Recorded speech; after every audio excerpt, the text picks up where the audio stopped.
Bonjour. Je voudrais te rappeler que les éditions spéciales sont réalisées à partir de TikTok que des personnes m'envoient. Elles voudraient connaître la vérité à partir de la parole de Dieu, la Bible. Aujourd'hui, nous verrons un thème fondamental. Qui méprise la Vierge Marie? Juste avant, prions. Notre Seigneur, notre Dieu, grande est notre joie de découvrir dans la parole, la Bible, la vérité et adopter l'attitude qui convient. Que le Saint-Esprit nous conduise dans toute la vérité. Au nom de Jésus, pour ta gloire éternelle. Amen. Je voudrais te dire avant tout que ce dont le monde a besoin aujourd'hui, ce n'est pas la guerre des religions. L'auteur de la division, c'est le diable. Ce dont nous avons besoin, c'est de nous aimer les uns les autres, de respecter les convictions des uns des autres, tout en croyant que le Saint-Esprit conduit en son temps chacun dans la voie du Seigneur. Alors, prions les uns pour les autres et n'abordons pas des sujets qui provoquent des schismes inutiles. Je me le répète, tout cela vient du diable. Alors, d'abord, qui est celle qu'on appelle la Sainte Vierge Marie? Prenons la Bible au livre de Luc chapitre 1er, versets 26 à 38. Au 6e mois, l'ange Gabriel fut envoyé par Dieu dans une ville de Galilée appelée Nazareth, auprès d'une vierge fiancée à un homme de la maison de David nommé Joseph. Le nom de la vierge était Marie. L'ange entra chez elle et dit: Je te salue, toi, à qui une grâce a été faite. Le Seigneur est avec toi. Troublée par cette parole, Marie se demandait ce que pouvait signifier une telle salutation. L'ange lui dit: Ne crains point, Marie, car tu as trouvé grâce devant Dieu. Et voici, tu deviendras enceinte, et tu enfanteras un fils, et tu lui donneras le nom de Jésus. Il sera grand, et sera appelé fils du Très-Haut. Et le Seigneur Dieu lui donnera le trône de David, son père. Et il régnera sur la maison de Jacob éternellement, et son règne n'aura point de fin.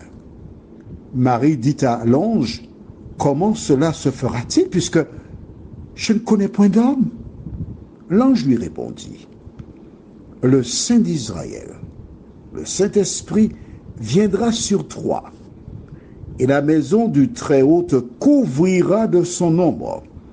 C'est pourquoi le Saint-Enfant qui naîtra de toi sera appelé fils de David. Voici, Élisabeth, ta parente, a conçu elle aussi un fils en sa vieillesse, et celle qui était appelée stérile est dans son 6e mois, car rien n'est impossible à Dieu. Marie dit: Je suis la servante du Seigneur, qu'il me soit fait selon ta parole. Et l'ange la quitta. En ce temps-là, les Israélites attendaient la naissance du Messie. Et la Bible avait annoncé que la Vierge donnerait naissance au Messie. Les parents faisaient tout pour que leur fille soit vierge, car ils souhaitaient que ce soit leur enfant qui donnera naissance au Messie. La première chose que toi et moi nous devons retenir, c'est que toutes les personnes qui déclarent être des filles de Marie doivent se rappeler qu'elle était vierge. Elle avait une moralité. D'accord? Ce qui est fait, déjà fait. Si tu n'es plus vierge, c'est fait déjà. Mais à partir de maintenant, si tu aimes Dieu, tu dois mener une vie chaste. Quand l'ange lui donne ce message, elle dit, je suis la servante du Seigneur. Note bien avec moi que elle dit, je suis la servante, c'est-à-dire, je suis au service de Dieu. Toi qui m'écoutes là, aujourd'hui, es-tu au service de Dieu ou au service du diable? Quand tu tiens des propos mensongers pour tromper une femme ou un homme, à qui es-tu fidèle? Quelque temps plus tard, elle fut invitée avec les disciples à un mariage. Elle s'y rendit. Car jusque-là, on se moquait d'elle. On disait qu'elle avait eu un fils au mariage, qu'elle avait fait, qu'on appelle, il y a une expression aux Antilles, elle avait célébré Pentecôte avant Pâques. C'est-à-dire que, logiquement, on enfantait après être mariée, mais elle avait été enceinte avant même d'être mariée. Et les gens, donc, se moquaient d'elle. Arrivé au mariage, il y a quelque chose qui se passe, que nous lisons dans le livre de Jean, chapitre 2, les versets 1 à 5. 3 jours après, il y eut des noces à Cana en Galilée. La mère de Jésus était là. Et Jésus fut aussi invité aux noces avec ses disciples. Le vin ayant manqué, la mère de Jésus lui dit, ils n'ont plus de vin. Jésus lui répondit, femme, qu'y a-t-il entre moi et toi? Mon heure n'est pas encore venue. Sa mère dit au serviteur, faites ce qu'il vous dira. Marie était une servante du Seigneur. Là, il y avait des serviteurs donc, qui étaient, on va appeler ça gens de maison, d'accord? Et que dit-elle à ces personnes? Faites ce qu'il vous dira. Si toi, comme moi, tu reconnais que Marie a fait quelque chose d'exceptionnel en donnant naissance à Jésus. La deuxième chose exceptionnelle, c'est qu'elle dise aux serviteurs, qu'elle te dise, qu'elle me dise, faites tout ce que Jésus vous dira. Alors, si tu as une Bible entre les mains, ton devoir, c'est de faire tout ce que Jésus dit de faire, que nous rencontrons dans la Bible. C'est ce dont nous avons besoin. Si nous faisions les choses ainsi, nous aurions eu moins de griefs, moins de problèmes, moins de soucis. Parce qu'a dit Jésus, aimez-vous les uns les autres. Si tu aimes ta sœur catholique, tu ne peux pas la blesser en la méprisant quand il s'agit de la Vierge Marie. Si tu l'aimes, laisse à Dieu le soin de l'éclairer en son temps. Ne méprise personne. Car Jésus déclare, si l'un de vous méprise l'un de ses plus petits, il vaut mieux qu'on lui mette une meule au cou et qu'on le jette au fond de la mer. Allons au livre de Jean chapitre 15. Et il y a une évolution. Ça, tu ne savais pas, je suis convaincu. Jean chapitre 15.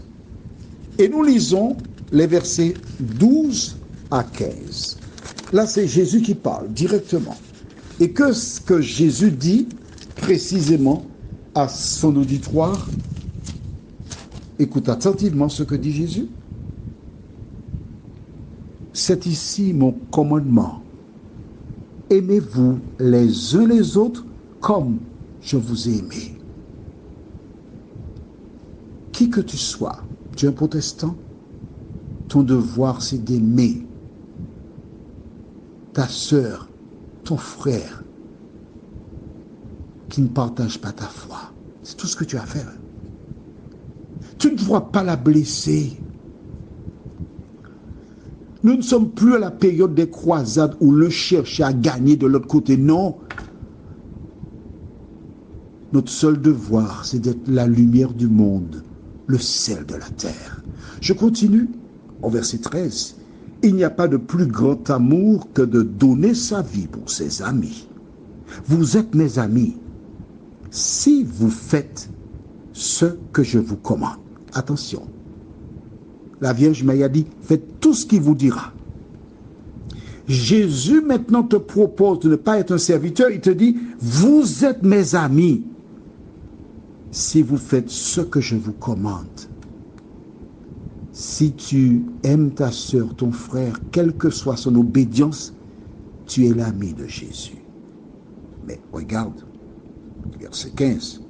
Je ne vous appelle plus serviteurs. Ah, ils ont été des serviteurs par le passé. Mais maintenant, je ne vous appelle plus serviteurs. Parce que le serviteur ne sait pas ce que fait son maître. Mais je vous ai appelé amis. Parce que je vous ai fait connaître tout ce que j'ai appris de mon Père.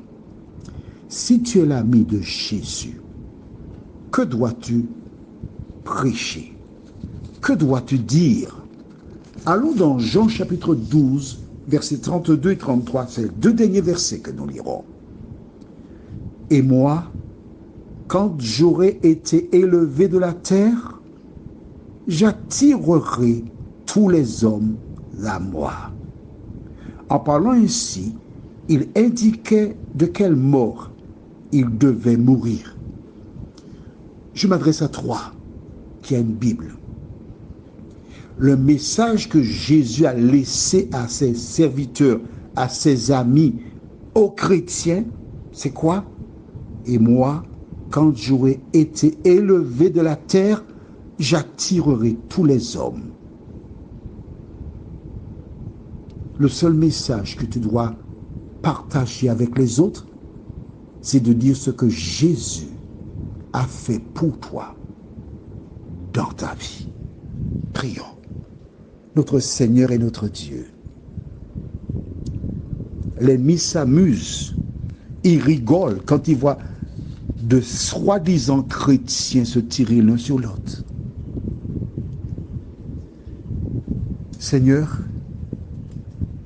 je voudrais te demander de visiter celles et ceux qui ont une Bible, qui la lisent, et que toutes ces personnes de confession religieuse n'oublient pas que la seule mission, c'est de proclamer l'Évangile, dire qui est Jésus, ce qu'il fait dans la vie de croyants. Seigneur, tu es triste quand des personnes de communautés religieuses se font la guerre. Quelle image donne-t-elle aux profanes, aux personnes qui ne croient pas en ton existence? Oh Dieu, merci de nous rappeler l'histoire du bon Samaritain, qui n'était qu'un Samaritain et qui inculqua à de soi-disant chrétiens comment agir. Père, merci d'ouvrir les yeux de tes enfants.